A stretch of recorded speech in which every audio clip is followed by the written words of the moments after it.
आता इराण मार खातोय, पण याच इराणने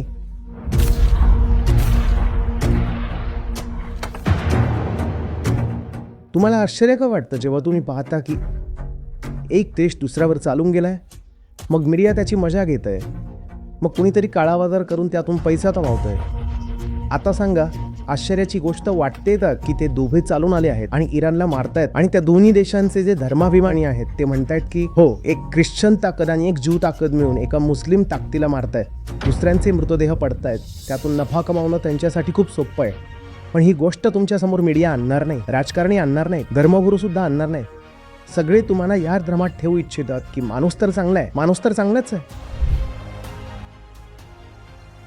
माझा जो प्रश्न आहे तो सध्या इराण, इस्रायल आणि अमेरिका यांच्यात सुरू असलेल्या युद्धाशी संबंधित आहे. एकीकडे आपण पाहतोय की टी व्ही चॅनल्स स्वतःच्या TRPच्या फायद्यासाठी या युद्धाचा वापर करतायत.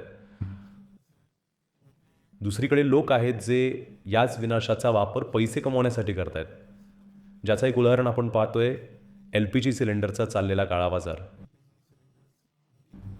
तर आचार्यजी, आपल्यात असं काय आहे जे अशा शोकांतिकेत आणि दुःखद परिस्थितीत सुद्धा फक्त स्वतःचाच नफा बघतंय? तुम्हाला आश्चर्य का वाटतं जेव्हा तुम्ही पाहता की एक देश दुसऱ्यावर चालून गेलाय, मग मीडिया त्याची मजा घेत आहे, मग कुणीतरी काळाबाजार करून त्यातून पैसा कमावतोय? ते फक्त आजच घडलेलं नाही आहे. जेव्हा इतरही युद्ध झाली होती तेव्हाही हेच व्हायचं. जेव्हा जेव्हा इतिहासात युद्ध झाली आहेत, तेव्हा समाजाचा एक असा वर्ग राहिला आहे जो अचानक श्रीमंत झाला आहे. अहंकार कुणाचाच सख्खा नसतो. मी सांगतोय ना, दुसऱ्यांचे मृतदेह पडत असतील तर त्यातून नफा कमावणं त्याच्यासाठी खूप सोपं आहे. तो तर असा आहे की स्वतःचाही मृतदेह पाडेल, स्वतःचा म्हणजे या शरीराचा, ज्याच्या आत तो स्वतःला प्रस्थापित मानतो. तो असा आहे की या शरीराचा सुद्धा, आपल्या स्वतःच्या शरीराचा सुद्धा मृतदेह पाडून टाकेल आपल्या फायद्यासाठी. उदाहरणार्थ, आत्महत्या दुसरं काय असतं? लुकला गेला, उद्ध्वस्त झाला, हे काय शरीराला वाटत होतं? शरीराला वाटत होतं का? परिस्थिती कुणाची खराब होती? शरीराची. 25 वर्षांचा तरुण मुलगा आहे, शरीर तर त्याचं धडधाकट होतं, शरीरात तर काहीच दोष नव्हता. सगळा दोष कुणाला होता? अहंकाराला. मारलं कोणाला? पंख्याला लटकलं. कोणाला मारलं? अहंकाराला मारलं की शरीराला मारलं? अहंकार असा आहे की दुसऱ्यांचे मृतदेह काय, स्वतःचाही मृतदेह पाडून टाकेल. गेले पुण्यात दहशतवादी प्रशिक्षण केंद्रात, तिथे अहंकाराला पूर्णपणे प्रशिक्षित केलं गेलं की जा आणि बॉम्ब बांधून जा आणि कुठेतरी उडवून दे. अगदी फिदाईन पथक बनवलं. तरुण मुलगा होता, पुन्हा 25 वर्षांचाच. काय केलं? इथे पोटाला बॉम्ब बांधला, शरीरच उडवून दिलं. पण त्या क्षणी सुद्धा प्रफुल्लित आणि गर्वाने भरलेलं कोणाला वाटत होतं? अहंकाराला. अहंकार आपल्या स्वार्थासाठी दुसऱ्यांचं शरीर तर सोडाच, स्वतःचं शरीर सुद्धा उडवून देतो. आपल्या स्वार्थासाठी काही उडवू शकतो.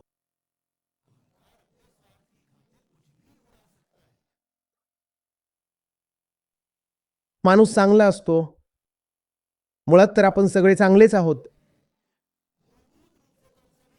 अरे, माणुसकी नावाची सुद्धा काही गोष्ट असते. आम्ही कोणत्याही धर्माला मानत नाही, आम्ही तर मानवतेला मानतो. यापेक्षा मोठी मूर्खपणाची गोष्ट दुसरी कोणतीच नसते. मानवता म्हणजे काय असतं? माणूस सुद्धा एक प्राणीच आहे, बस, दुसरं काही नाही. मानवता म्हणजे पशुता. ना हिंदू बनेगा ना मुसलमान बनेगा, इंसान की औलाद है इंसान बनेगा. मूर्खपणाची आणि अर्थहीन गोष्ट आहे ही. धर्म असतोच यासाठी की हा जो आईच्या गर्भातून प्राणी जन्माला आलाय, याला माणूस बनवलं जाऊ शकेल. तुम्ही त्याला सोडून द्या जंगलात, बघा काय होतं त्याचं. तुम्ही त्याला कोणतंही शिक्षण देऊ नका, सोडून द्या जंगलात, मग बघा की तो माणसाचं मूल कोणता माणूस बनतोय.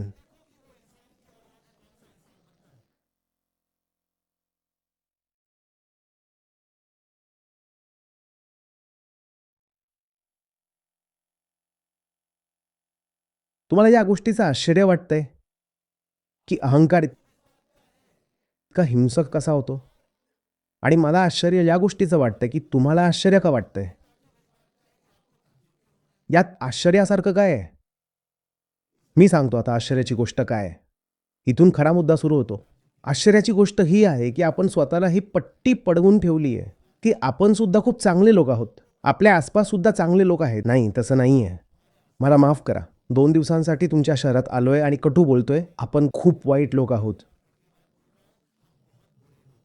आपण खूप वाईट लोक आहोत.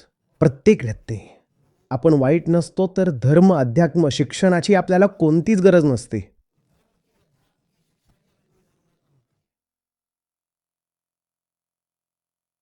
आणि आपली वाईट वृत्ती अजून वाढते जेव्हा आपण वाईट वृत्तीवर चांगुलपणाचा मुखवटा चढवतो.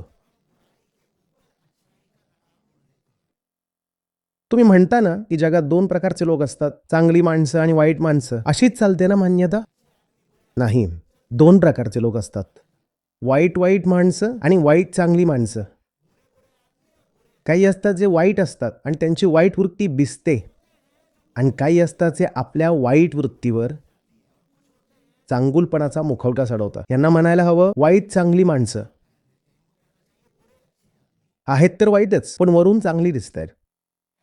चांगलं होण्यासाठी तर खूप खूप प्रयत्न करावे लागतात. आता आपल्या गीता सत्रात त्या दिवशी श्रीकृष्ण म्हणत होते की हजारोंमध्ये एखादाच असा असतो जो माझ्याकडे येण्याच्या प्रयत्नांची सुरुवात सुद्धा करतो.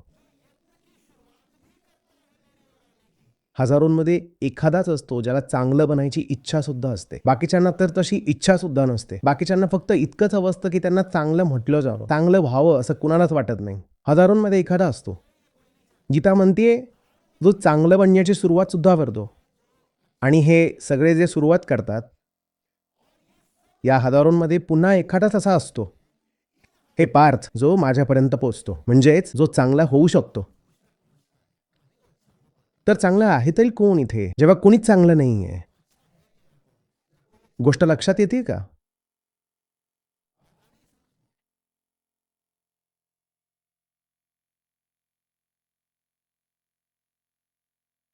त्याची मूळ वृत्ती स्वतःला वाचवण्याची आहे. त्याला जे काही हवंय किंवा नको आहे, बाकी सगळं एका बाजूला. पहिली गोष्ट ही आहे की मी टिकून राहावं, आत्मरक्षा, सेल्फ प्रिझर्वेशन.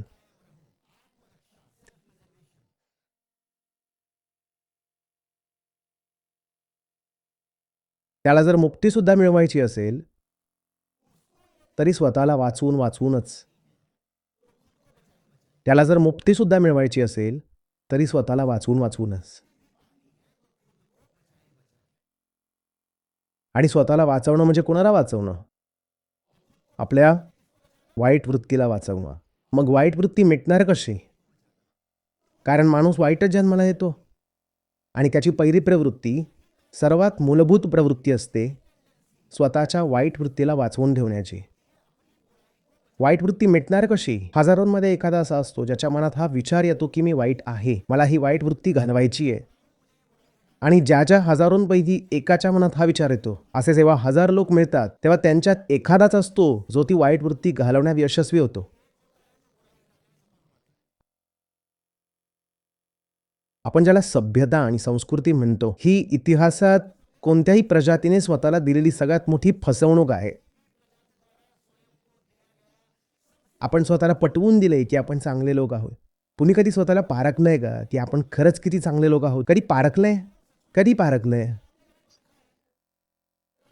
आणि जे पुरावे समोर येतात, जे स्पष्टपणे दाखवतात की आपण खूप वाईट लोक आहोत, तुम्ही पाहिलंय आपण त्या पुराव्यांना कसं दाबून टाकतो, दुर्लक्ष कसं करतो?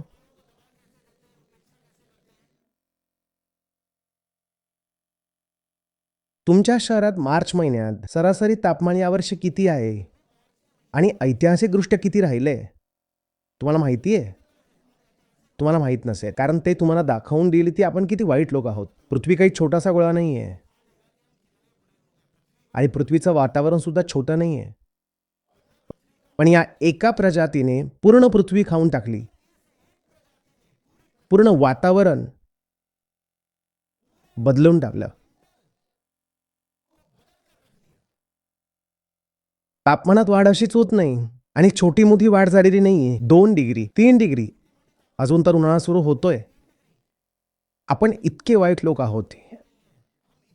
एखादा प्राणी सुद्धा असेल, एखादा पक्षी असेल, एखादी मुंगी असेल जे आपल्या स्वतःचंच घर खाऊन टाके. आपण इतके वाईट लोक आहोत की आपण आपलंच घर खाऊन टाकलंय. आणि ते सुद्धा तेव्हा जेव्हा ते घर आपलं वैयक्तिक घर नव्हतं, ते आपलं सामायिक घर होतं. फक्त संपूर्ण मानवतेसोबतच नाही तर कोट्यावधी इतर प्रजातींसोबत ते घर आपल्याला शेअर करण्यासाठी दिलं होतं. पण आपण ते घर खाऊन टाकलं. आपण इतके वाईट लोक आहोत. पण ही गोष्ट तुमच्यासमोर मीडिया आणणार नाही, राजकारणी आणणार नाही, धर्मगुरू सुद्धा आणणार नाही. सगळे तुम्हाला या भ्रमात ठेवू इच्छितात की माणूस तर चांगला आहे, माणूस तर चांगला आहे. चूक तर त्याच्याकडून कधीतरीच होते, नाहीतर तू मुळात चांगलाच आहे. आणि गीता तुम्हाला सांगते की मुळात तुम्ही खूप वाईट आहात. लाखात आणि कोटीत एखादाच असतो जो खरोखर चांगला असतो. बाकी तर प्रत्येक माणूस, आपण म्हणतो ना की असा दगड टेकला तर कुणा वाईट माणसालाच लागेल. आपण इतके वाईट आहोत.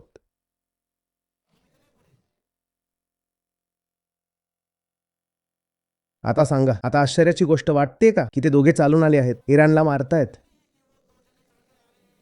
आणि त्या दोन्ही देशांचे जे धर्माभिमानी आहेत ते म्हणतायत हो, एक ख्रिश्चन ताकद, एक ज्यू ताकद मिळून एका मुस्लिम ताकदीला मारतायत. आणि तिथे जेवढे मुसलमान आहेत ते काही दिवसांपूर्वीपर्यंत स्वतःचं सरकार पाडायला तयार बसले होते. तिथे 3 वर्षांपासून बंड सुरू आहे. तरुणांकडून, महिलांकडून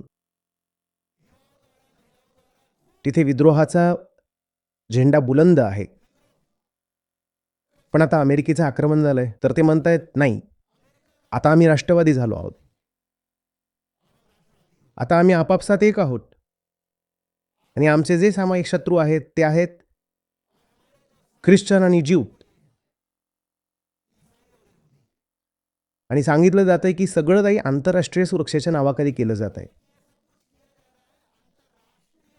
भूराजकीय स्थैर्य सुद्धा तर आणायचं आहे ना.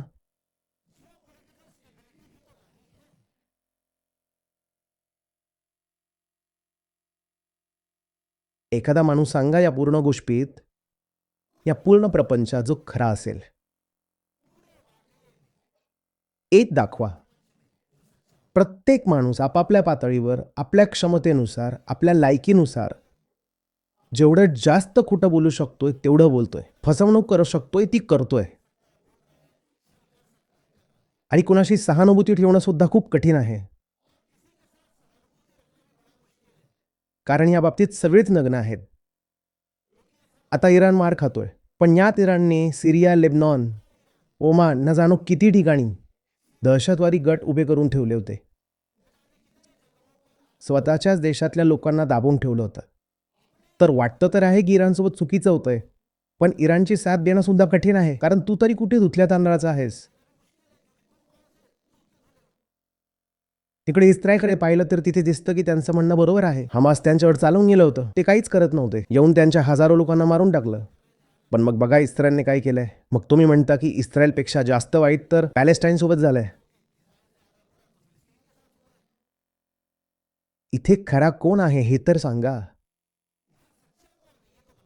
आणि त्यानंतर तुम्ही म्हणता अरे अरे अरे, जग किती वाईट आहे, किती विचित्र झालं. विचित्र हे होतं की तुम्ही जगाला चांगलं मानत होता. आणि जगाला चांगलं मानणं ही तुमची मजबुरी आहे. कारण जगाला चांगलं मानलं नाही तर तुम्हाला विद्रोह करावा लागेल.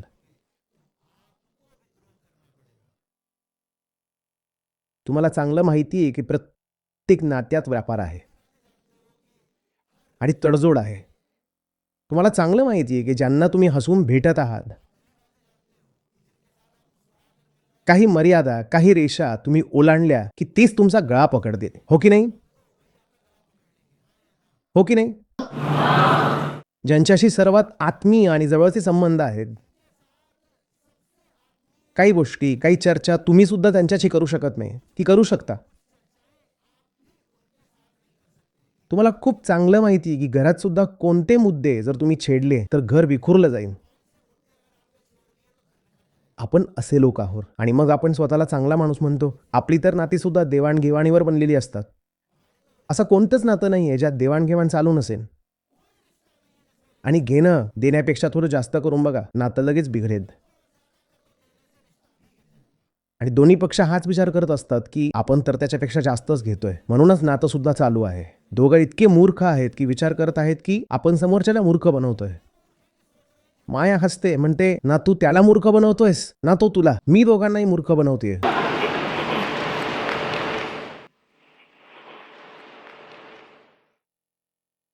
आपण कोणत्या कोणातून तुम्हाला चांगली माणसं वाटतो सांगा ना.